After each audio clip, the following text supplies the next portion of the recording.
Nama saya Kubus Yosi. Saya akan menjelaskan soal deep learning nomor 1, 2, dan nomor 3. Berikut adalah pembahasannya. 1. Jawablah pertanyaan ini dengan benar. Yang A. Apa perbedaan machine learning dan deep learning? Algoritma deep learning adalah sistem yang tidak mampu mengolah data dalam jumlah kecil secara maksimal. Hal ini dikarenakan algoritma deep learning membutuhkan data dalam jumlah yang besar. Sementara algoritma machine learning mampu mengolah data dalam jumlah yang lebih kecil dan tidak mampu mengolah data yang besar. B. Apa tujuan dari pembelajaran atau training pada pemrosesan data? Data training digunakan untuk melatih algoritma, sedangkan data testing dipakai untuk mengetahui performa algoritma yang sudah dilatih sebelumnya ketika menemukan data baru yang belum pernah dilihat sebelumnya. Ini biasanya disebut dengan generasi. Hasil dari pelatihan tersebut biasa disebut dengan model. Jelaskan perangkat keras yang digunakan untuk mengolah data menggunakan deep learning. Deep learning membutuhkan mesin kelas atas dengan kemampuan memproses data dalam jumlah banyak. Hal ini karena salah satu kebutuhan deep learning adalah GPU, yaitu Graphic Processing Unit. GPU merupakan bagian integral dari kinerja deep learning karena melakukan proses multiplikasi matriks dalam jumlah yang tidak sedikit. Oleh karena itu dibutuhkan GPU yang memadai untuk proses ini. Jelaskan topik pembahasan berikut ini. A. Single perceptron. Single layer perceptron adalah sebuah jaringan saraf tiruan yang terdiri dari satu layer pemrosesan saja. B. Bayesian probability, yaitu suatu interpretasi dari kalkulus yang memuat konsep probabilitas sebagai derajat di mana suatu pernyataan dipercaya benar. Teori Bayesian juga dapat digunakan sebagai alat pengambilan keputusan untuk memperbarui tingkat kepercayaan dari suatu informasi. Teori probabilitas Bayesian merupakan satu dari cabang teori statistik matematik yang memungkinkan kita untuk membuat satu model ketidakpastian dari suatu kejadian yang terjadi dengan menggabungkan pengetahuan umum dengan fakta dari hasil pengamatan. Teori Bayesian menurut Ganin 1998 mempunyai beberapa kelebihan, yaitu mudah untuk dipahami, kedua, hanya memerlukan pengkodean yang sederhana. C. Fungsi objektif.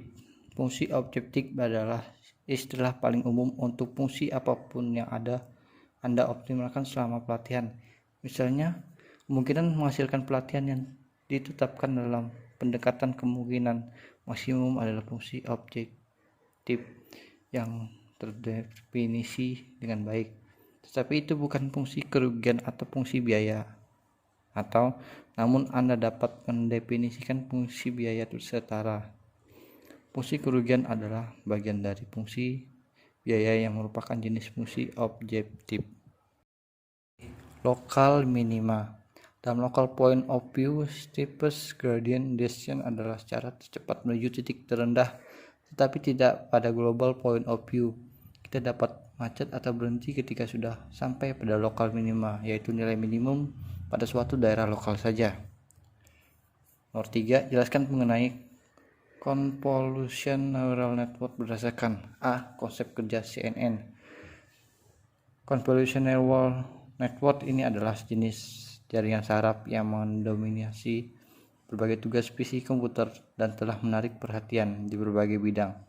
CNN bertujuan untuk secara otomatis dan adaptif mempelajari struktur hierarki spesial elemen dengan menggunakan propagasi mundur dari beberapa blok menyusun seperti lapisan konvolusional, lapisan komposit, dan lapisan yang sepenuhnya terhubung.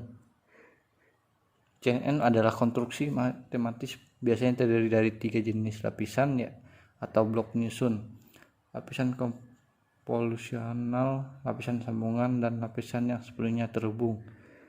Yang pertama adalah lapisan kompilasi dan penggabungan yang melakukan ekstraksi fitur, sedangkan yang ketiga adalah lapisan yang sepenuhnya terhubung memetakan fitur yang terinstruksi ke keluaran akhir seperti klasifikasi. Lapisan kompilasi memainkan peran kunci dalam CNN.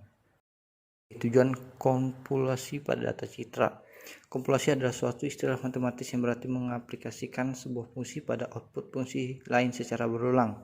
Dalam pemrograman citra, kompilasi berarti mengaplikasikan sebuah kernel atau kotak kuning pada citra di semua offset yang memungkinkan. Kotak hijau secara keseluruhan adalah citra yang akan dikompilasi. Kernel bergerak dari sudut kiri ke atas, kanan, bawah, sehingga hasil kompilasi dari citra tersebut dapat dilihat pada gambar sebelah kanan. Tujuan melakukan kompilasi pada data citra adalah untuk mengekstraksi fitur dari citra input. Kompilasi akan menghasilkan transformasi linear dari data input sesuai informasi spasial pada data. Bobot pada layar tersebut mengspesifikasikan kernel kompilasi yang digunakan sehingga kernel kompilasi dapat dilatih berdasarkan input CNN. Fully Connected Layer. Fully Connected Layer atau Activation Map yang dihasilkan dari Picture Extraction Layer masih berbentuk multidimensional array, sehingga mau tidak mau kita harus melakukan Space Activation Map menjadi sebuah vektor agar bisa digunakan sebagai input dari Fully Connected Layer. Layer ini memiliki hidden layer, activation function, output layer, dan loss function. Layer ini adalah layer yang biasanya digunakan dalam penerapan multilayer perceptron dan bertujuan untuk melakukan transformasi pada dimensi data agar data dapat diklasifikasikan secara linear. Sekian pembahasan dari saya. Terima kasih.